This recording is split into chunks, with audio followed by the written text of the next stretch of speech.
नमस्कार दोस्तों, skill take परिवार में आप सभी का एक बार फिर स्वागत है। आज का यह जो क्लास है, मैं कल बोला था आप सभी को कि आर्ट ऑफ टीचिंग का क्लास आपको अवश्य होगा इसी चैनल पर।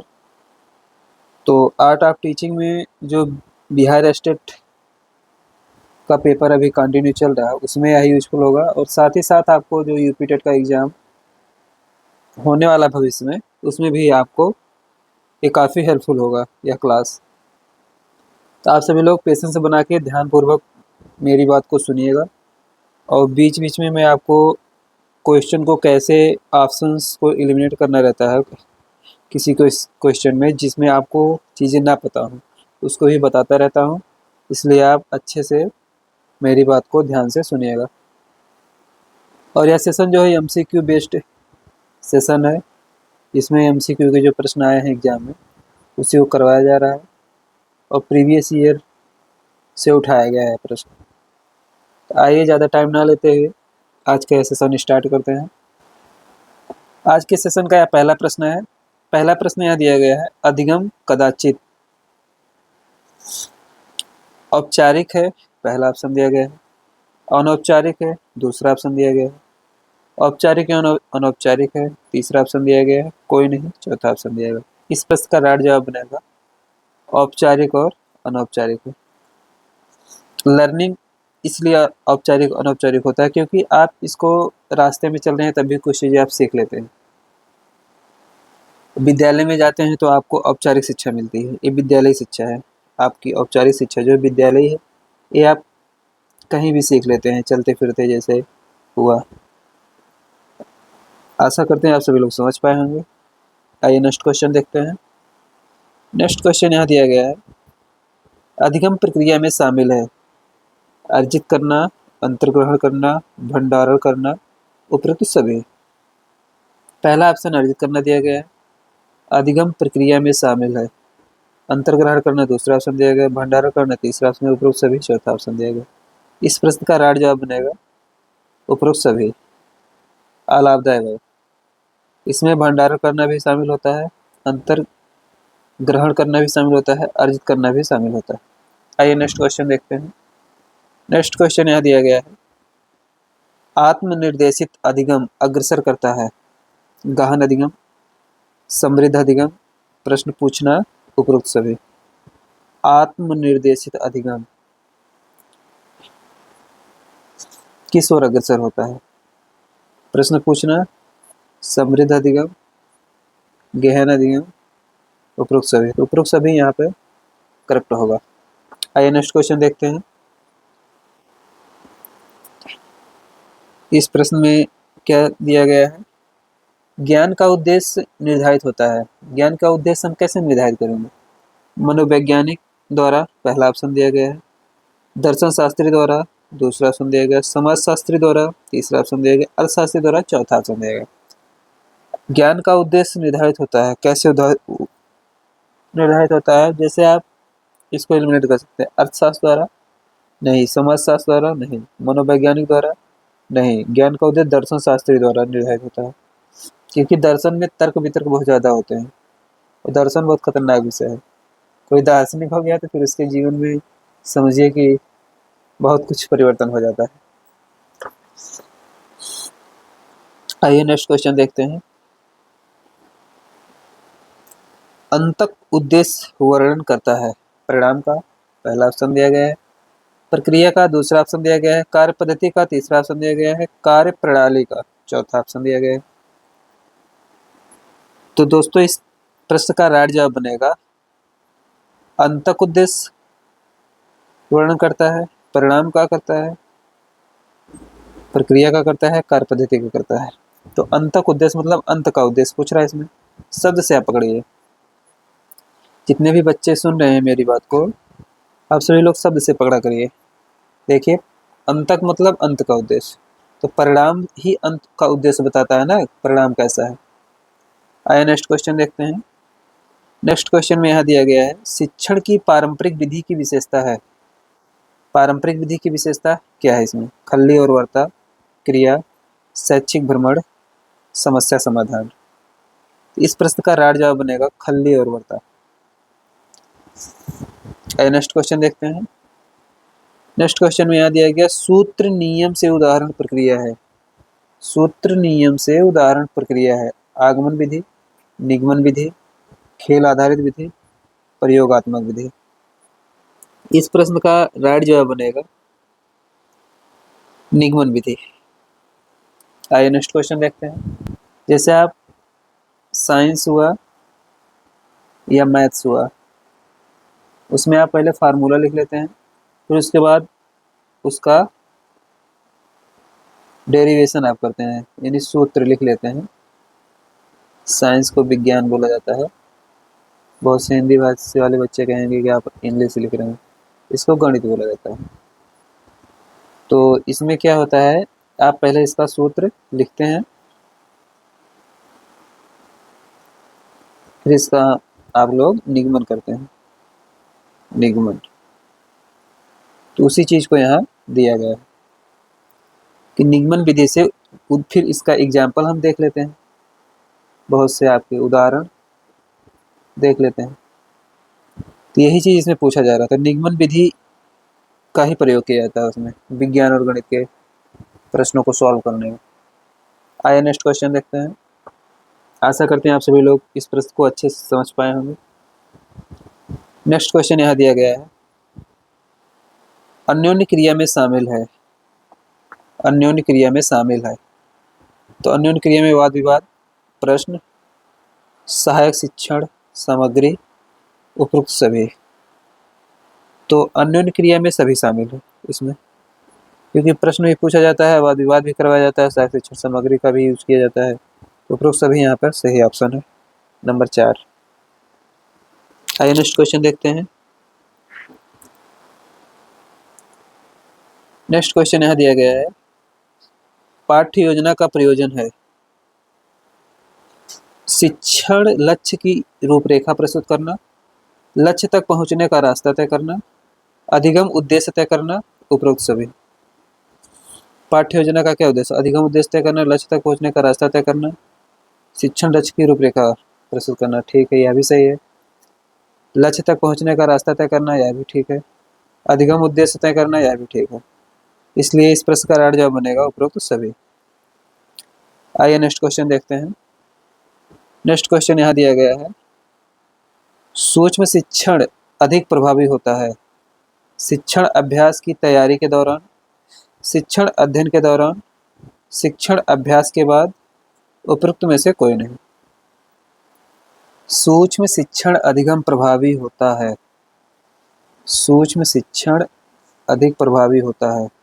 कब प्रभावी होता है, शिक्षण अभ्यास की तैयारी के दौरान, शिक्षण अध्ययन के दौरान, शिक्षण अभ्यास के बाद, उपरोक्त में से कोई नहीं।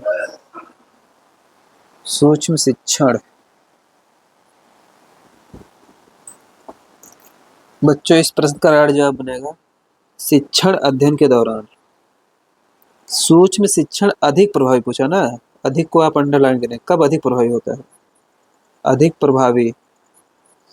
और माइक्रो टीचिंग, इसी को इंग्लिश में बोला जाता है माइक्रो टीचिंग।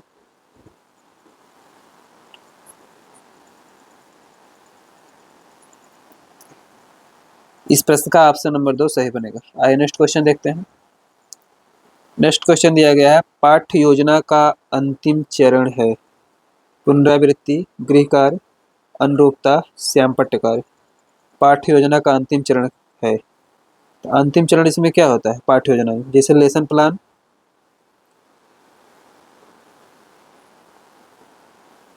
तो लास्ट स्टेज बोला जा रहा है इसमें, अंतिम चरण, लास्ट स्टेज या स्टेप।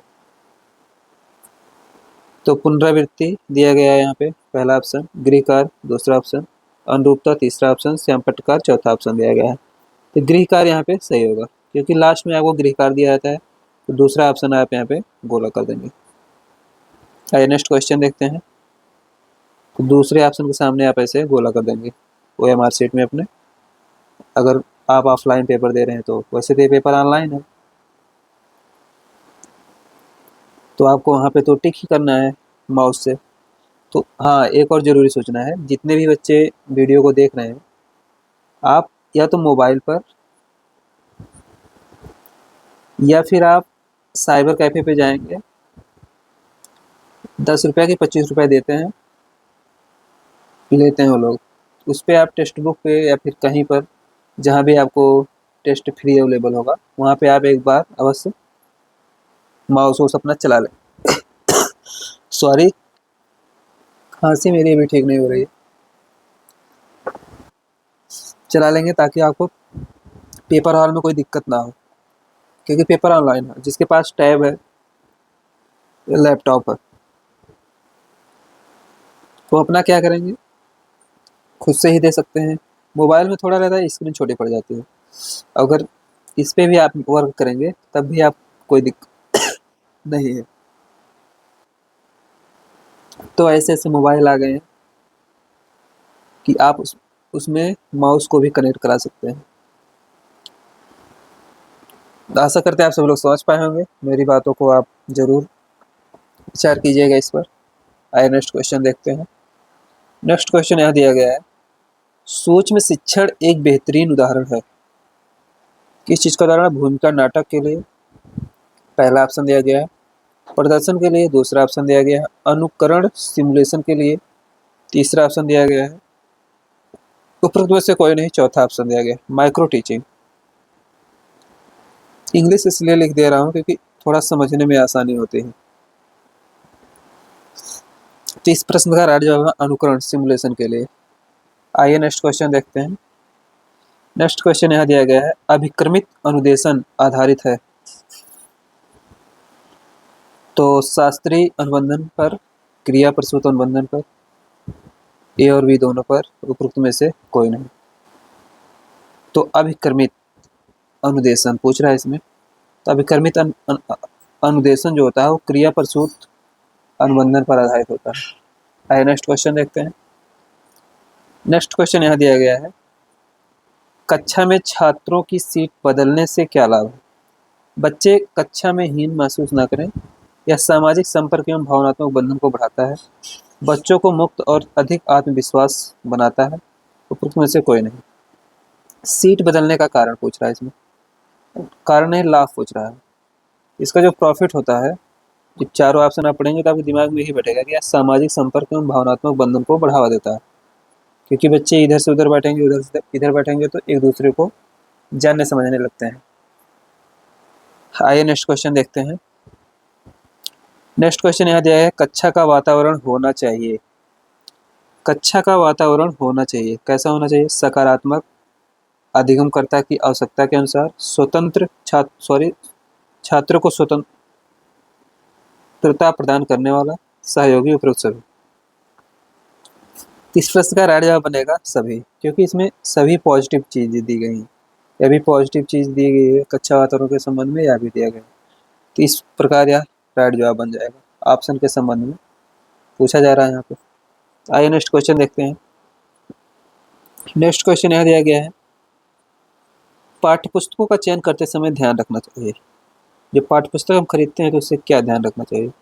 पाठ्यपुस्तक का नाम पहला ऑप्शन दिया गया है, विषय सूची दूसरा ऑप्शन दिया गया है, लेखक तीसरा ऑप्शन दिया गया है, उपरोक्त सभी चौथा ऑप्शन दिया गया है। इस प्रश्न का राइट जवाब बनेगा उपरोक्त सभी। आइए नेक्स्ट क्वेश्चन देखते हैं। नेक्स्ट क्वेश्चन यहाँ दिया गया है, जैसे कि इसमें आप लेखक का भी ध्यान रखते हैं, कौन सा लेखक लिखा है, विषय सूची में अच्छा दिया गया है कि नहीं कंटेंट, पाठ्यपुस्तक का नाम भी आपको पता होना चाहिए, तभी तो आप अच्छी पाठ्यपुस्तक का चयन कर पाएंगे। यहाँ पे आपको टाइम लगभग 15 मिनट लग गया होगा, फिर भी क्योंकि मुझे समझाना भी रहता है, नहीं तो यही आप एग्जाम हॉल में जब करेंगे तो आप 15 मिनट लगभग 30 प्रश्न आप कर पाएंगे। यहाँ तो आपको लगभग 30 मिनट लगेंगे ही लगेंगे, क्योंकि मुझे समझाना भी रहता है, कुछ चीज़ें उसमें बताना रहता है हर प्रश्न में। तो लगभग 60 सेकंड, क्या थोड़ा से 30 सेकंड 35 सेकंड मेरा एक्स्ट्रा लग जाता है, और वैसे 60 सेकंड में आपको क्वेश्चन हो जाएंगे। एग्जाम हॉल में भी वैसे थोड़ा स्पीड से करेंगे तो 30 सेकंड में भी हो जाते हैं कोई कोई प्रश्न, तो कोई दिक्कत की बात नहीं है, आप पढ़िए अच्छे से। हाँ, थोड़ी दुगना टाइम लगेगा इसमें वीडियो में तो कोई बात नहीं है, बट आपको 30 प्रश्न यहाँ पे हम करवा रहे हैं और बेहतरीन प्रश्न है, आप इसको मैच करा लीजिएगा कहीं पर भी। आइए नेक्स्ट क्वेश्चन देखते हैं। नेक्स्ट क्वेश्चन यहाँ दिया गया है, ISSN में कितने अंक होते हैं? 10 अंक होते हैं, पहला ऑप्शन दिया गया है। इसका आंसर तो मैंने बता दिया था ना आपको, ठीक है। 13 अंक होते हैं, दूसरा ऑप्शन दिया गया। 8 अंक होते हैं, तीसरा ऑप्शन दिया गया। 15 अंक होते हैं, चौथा ऑप्शन दिया गया। इस प्रश्न का राइट जवाब बनेगा बच्चों ISSN। ये एक बुक्स का, जो बुक हम लोग खरीदते हैं उसकी कॉपीराइट में एक नंबर होता है, ताकि कोई उसका डुप्लीकेट ना बना पाए और साथ साथ मार्केट में उसको बेच ना पाए। एक इंटरनेशनल स्टैंडर्ड होता है, उसमें आपको 8 अंक मिलते हैं देखने को। तो 8 अंक रहते हैं, तो यही इसमें पूछा जा रहा है। आइए नेक्स्ट क्वेश्चन देखते हैं। इस प्रश्न में राइट जवाब 8 बनेगा। नेक्स्ट क्वेश्चन देखते हैं। नेक्स्ट क्वेश्चन दिया गया, एक शिक्षक के पास होना चाहिए। एक शिक्षक के पास क्या होना चाहिए? छात्रों के बारे में ज्ञान, पहला ऑप्शन दिया गया। शिक्षण पद्धति का ज्ञान, दूसरा ऑप्शन देगा। अच्छा नेतृत्व करता है, तीसरा ऑप्शन देगा। कुछ सभी, चौथा ऑप्शन देगा। पढ़ने से आपको समझ में आ गया होगा, इसमें तीनों सकारात्मक है। सभी चीजें शिक्षक को पता होना चाहिए, तो ऑप्शन नंबर 4 यहाँ करेक्ट दिया गया। आइए नेक्स्ट क्वेश्चन देखते हैं। नेक्स्ट क्वेश्चन दिया गया है, एक शिक्षक सबसे अधिक सीखता है पुस्तकों से, छात्रों से, प्रधानाध्यापक से, इनमें से कोई नहीं। एक शिक्षक सबसे अधिक किससे सीखेगा? छात्रों से सीखेगा, क्योंकि छात्र एक ऐसी पुस्तक होती है, ऐसा माना गया है मनोवैज्ञानिकों के द्वारा, कि शिक्षक जीवन पर्यंत अध्ययन करता है। तो ऑप्शन नंबर 2 यहाँ पे करेक्ट है। आइए नेक्स्ट क्वेश्चन देखते हैं। नेक्स्ट क्वेश्चन यहाँ दिया गया है, आकलन का उपकरण है। असाइनमेंट, दत्त प्रश्न, प्रोजेक्ट परियोजना कार्य, संचयी अभिलेख, निबंध। आकलन का उपकरण है। आकलन, असाइनमेंट दत्त का प्रश्न, प्रोजेक्ट या परियोजना कार्य, संचयी अभिलेख, निबंध। तो आकलन का उपकरण पूछ रहा है इसमें।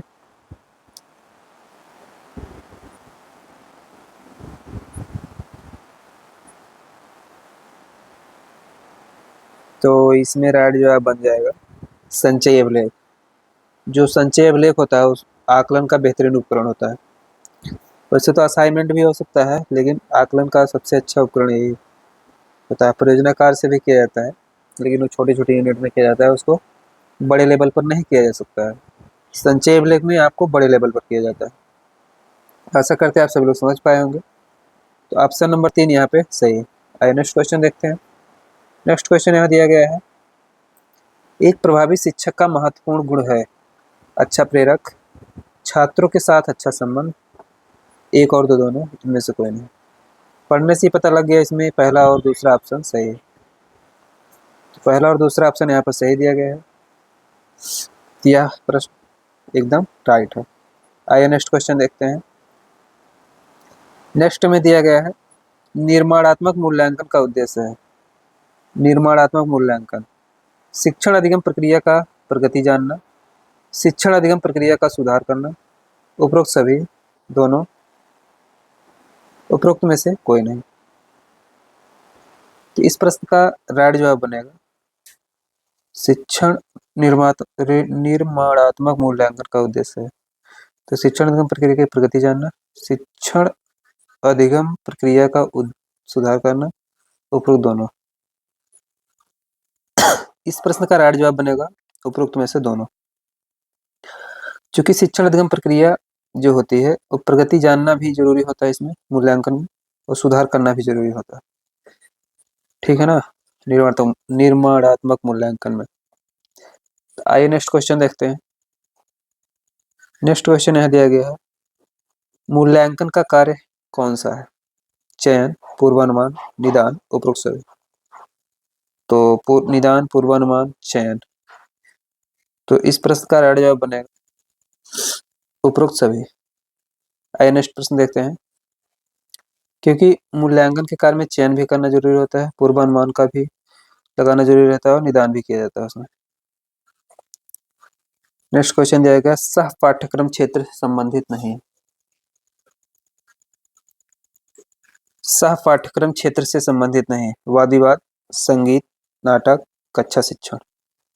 नाटक, संगीत, वाद विवाद। तो सह पाठ्यक्रम में क्या शामिल है इसमें? तो कक्षा का शिक्षण इसमें शामिल नहीं होगा, क्योंकि सह पाठ्यक्रम मतलब पाठ्यक्रम के जो साथ साथ चलता है।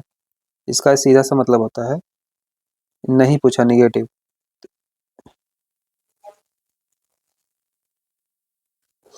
ए है, ए भी है, ए भी है।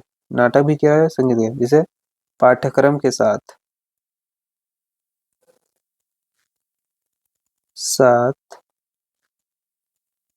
अतिरिक्त जो एक्टिविटी करवाई जाती है उसी को इसमें दिया रहता है, किया जाता है। आइए नेक्स्ट क्वेश्चन देखते हैं। नेक्स्ट क्वेश्चन यहाँ दिया गया है विद्यालयी पाठ्यक्रम की प्रमुख सोच है व्यवसाय की तैयारी, बच्चों का सर्वांगीण विकास, व्यक्तिगत संतुष्टि, उपरोक्त सभी। तो विद्यालयी पाठ्यचर्या की प्रमुख सोच है। प्रमुख सोच क्या है इसमें? तो बच्चों का सर्वांगीण विकास हो, या सर्वांगीण विकास में सब कुछ आ जाता है ना, व्यवसाय करने की तैयारी भी आ जाएगा, व्यक्तिगत संतुष्टि भी आ जाएगा। तो फिर सभी यहाँ मारना ही नहीं, सर्वांगीण विकास ही आपको मारना। आइए नेक्स्ट क्वेश्चन देखते हैं। नेक्स्ट क्वेश्चन यहाँ दिया गया है एरिक्सन ने मानव विकास को विभाजित किया 2 चरणों में, 8 चरणों में, 6 चरणों में, 4 चरणों में। इस प्रश्न का राइट जवाब बनेगा 8 चरणों में। मानव विकास को एरिक्सन ने समझाया था। मानव विकास का सिद्धांत भी इसे कहा जाता है, आप लोग याद रखेंगे। आइए नेक्स्ट क्वेश्चन देखते हैं। नेक्स्ट क्वेश्चन यहाँ दिया गया है भौतिक और अभौतिक संस्कृति में परिवर्तन को कहा जाता है। सामाजिक परिवर्तन कहा जाता है, पहला ऑप्शन दिया गया। सांस्कृतिक परिवर्तन कहा जाता है, दूसरा ऑप्शन दिया गया। मनोवैज्ञानिक परिवर्तन कहा जाता है, तीसरा ऑप्शन दिया गया। उपरोक्त सभी। तो भौतिक और अभौतिक संस्कृति में जो परिवर्तन होता है उसे सांस्कृतिक परिवर्तन कहा जाता है। आइए नेक्स्ट क्वेश्चन देखते हैं। नेक्स्ट क्वेश्चन यहाँ दिया गया है अपने शिक्षण को व्यवसाय के रूप में क्यों चुना है? आपने शिक्षण को व्यवसाय के रूप में क्यों चुना है? तो किस लिए आपने चुना है? आपकी शिक्षण में रुचि है इसलिए आपने शिक्षण को व्यवसाय के रूप में चुना है, पहला ऑप्शन दिया गया है। बड़ी रिक्ति के कारण, दूसरा ऑप्शन दिया गया है। आपके अभिभावक चाहते हैं, तीसरा ऑप्शन दिया गया। उपरोक्त सभी, चौथा ऑप्शन दिया गया। तो आपकी शिक्षण में रुचि है, पहला ऑप्शन जो दिया गया यही सही है। आइए नेक्स्ट क्वेश्चन देखते हैं। नेक्स्ट क्वेश्चन में दिया गया है ज्ञान को व्यवस्थित और प्रस्तुत करने का आलेखी उपकरण है। ज्ञान को व्यवस्थित और प्रस्तुत करने का आलेखी उपकरण है। श्रव्य मानचित्र, पहला ऑप्शन दिया गया। दृश्य मानचित्र, दूसरा ऑप्शन दिया गया। अवधारणा मानचित्र, तीसरा ऑप्शन दिया गया। उपरोक्त सभी, चौथा ऑप्शन दिया गया। तो बच्चों इस प्रश्न का राइट जवाब बनेगा ज्ञान को व्यवस्थित और प्रस्तुत करने का आलेखी उपकरण। तो आलेखी उपकरण इसमें क्या हो सकता है? जिसमें आलेख के द्वारा श्रव्य मानचित्र, दृश्य मानचित्र, अवधारणा मानचित्र। तो आलेखी व्यवस्थित करना, प्रस्तुत करने के लिए अवधारणा मानचित्र का उपयोग किया जाता है। आइए नेक्स्ट क्वेश्चन देखते हैं। नेक्स्ट क्वेश्चन और यह आज का लास्ट प्रश्न है। इसमें दिया गया श्रव्य दृश्य सामग्री है। देखिए कितना आसान प्रश्न आ गया था, बट आप जल्दबाजी करेंगे तो आप गलत भी मार सकते हैं इसको। जिसमें सुनना भी हो और देखना भी हो। तो रेडियो में सुनते हैं, सिर्फ ओनली सुनना है, ये श्रव्य सिर्फ है। चित्र में क्या होता है? दूसरा ऑप्शन जो दिया गया है, सिर्फ इसमें देखना होता है, दृश्य है। दृश्य चलचित्र में क्या होता है? चलचित्र को ही टीवी बोला जाता है, या इसी को टेलीविजन, इसका शॉर्ट फॉर्म है, इसका